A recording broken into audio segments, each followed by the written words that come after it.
So if you're new to this YouTube channel, you might not know that since I started on YouTube, I've had a vlog series that I call the Backstage Journal. Now, normally that vlog is about being on tour and traveling and playing gigs and going and playing sessions. It's about being a full-time musician. But obviously 2020 has thrown us a huge curveball, and that side of my career is not currently happening and probably won't start happening again for maybe 12 to 18 months.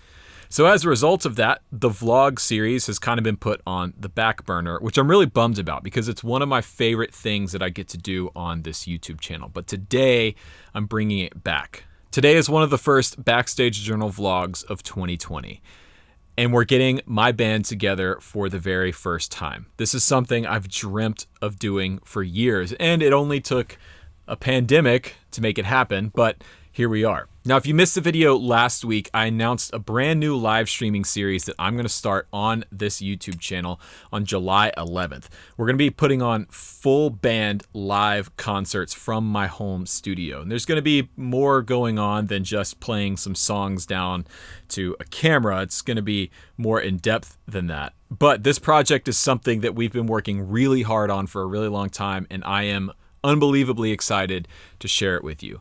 So today's video, we're going to be finishing up the studio build out, transitioning my home studio to a studio that's suitable for live streaming and live broadcast. And more importantly, we're getting the band together for the very first time, the first sort of rehearsal, if you will. Now, before we get started, there's a link in the description box down below. That is a PayPal donation link. If you would like to support what we're doing with this live stream series by helping to offset some of the upstart costs that we have in getting this thing going, you can donate in that link down below. Any and every donation is welcome, and if you donate before July 11th, you'll get your name featured as one of the early adopters, one of the early supporters in the descriptions of the live stream series videos. Also, mark your calendars. Our first show is happening July 11th, 2020. That is a Saturday, and it's approaching a lot faster than I originally anticipated it, but we should be ready to go by then. July 11th, Saturday, 2020, our very first show. I actually don't know how to feel about it.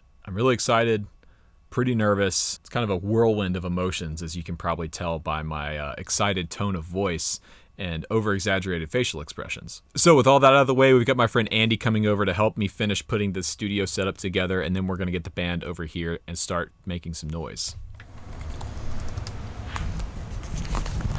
Okay, so we're back. Second day of studio setup, and things have changed quite a bit actually since the last video we made.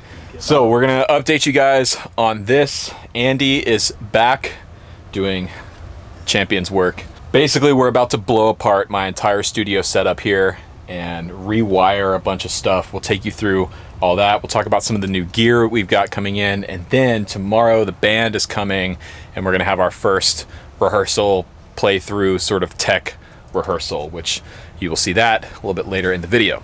So Andy, where are we at? So I'm thinking through the patch panels. We realized that to support the live stream workflow and the studio workflow, we're going to need to have as much of this on patch as possible to be able to get it between the two normal working areas. So basically, we're gonna rewire this entire patch panel situation. Plus, we're adding another smaller patch underneath it. I am back in business. Oh, my dad found the lights. nice. And also, we are changing up our interface and conversion strategies. So Universal Audio sent us an Apollo X8P. They're also sending us an X4, and we're gonna basically daisy chain these two together so that we can have more inputs. We'll have more than 16 channels now. I think we're gonna have 28, right? We're also gonna be using a lot of the onboard DSP with the Apollos. That's why we went with these, so that we can add mic preamps, compression, EQ, any kind of processing we want on the way in from what's happening in the live room. So the first thing we're gonna do is pull the desk out. We're gonna pull the old interface out, put the X8P in and get that patched, and then we're gonna start reworking the patch bay. Ooh.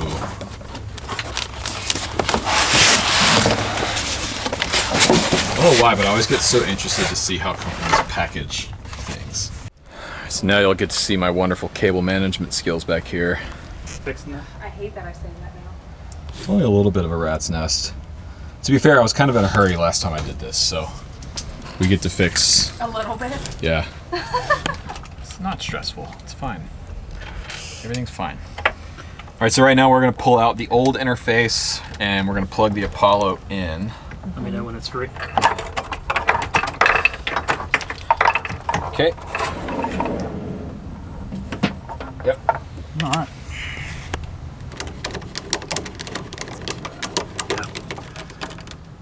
All right, it's in. Great. Patching.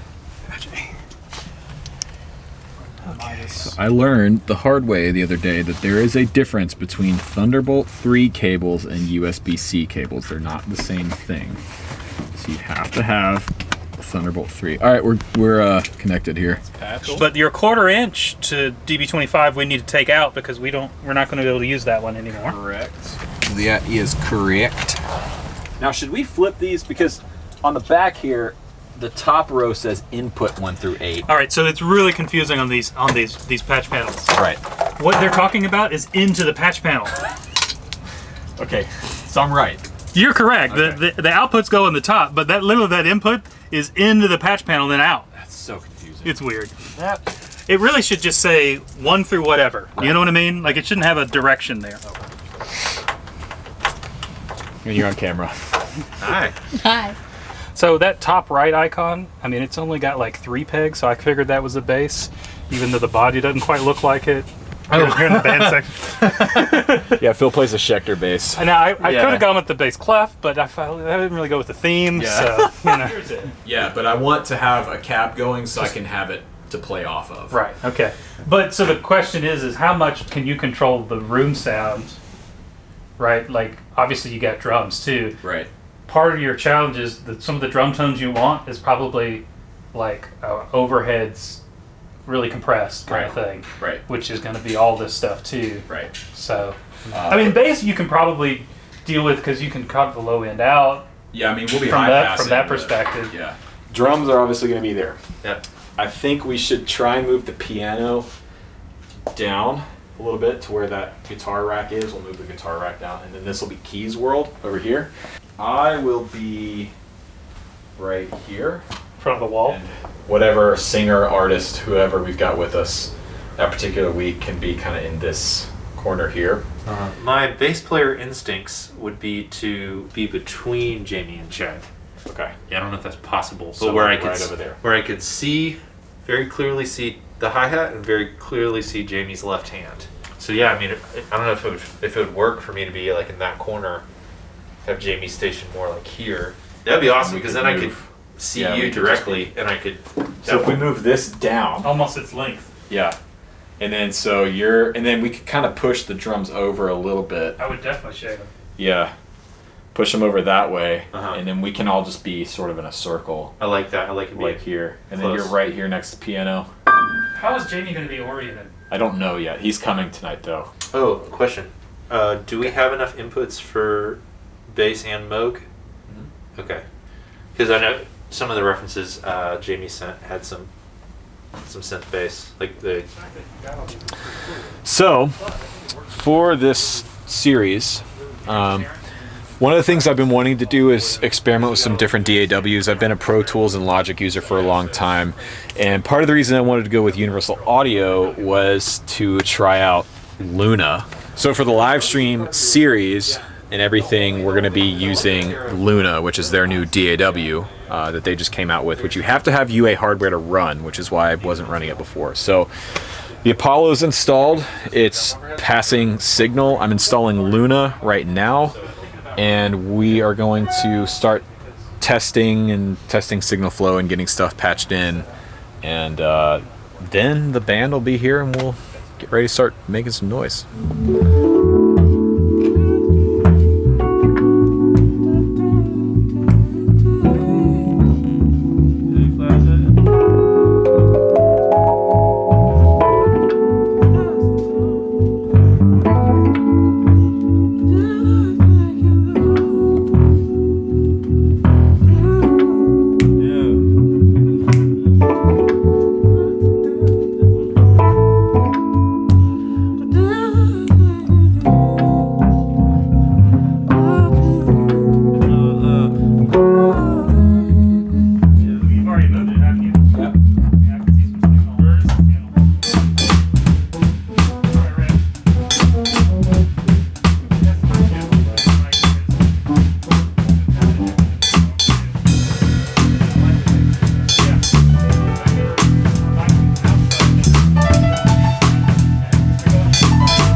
So we got the band here for the first time. This is literally the first time everyone is in the room together, and we're going to be playing together. Right now we're getting all of the XLRs and instrument cables, everything patched together. We are waiting on one of the Apollos from Universal Audio tonight, so our setup is going to be a little bit different, and also I've got to go buy more XLRs and Subsnakes because I'm a little short. That's part of the reason we wanted to get together tonight, was so I could figure out what I have and what I don't have and what I need to go buy. But Let me know if you have questions. we should be getting ready to start making some noise here in just a minute, and it's actually really exciting.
Back and funk on the one for a little bit before we go into the verses, you know?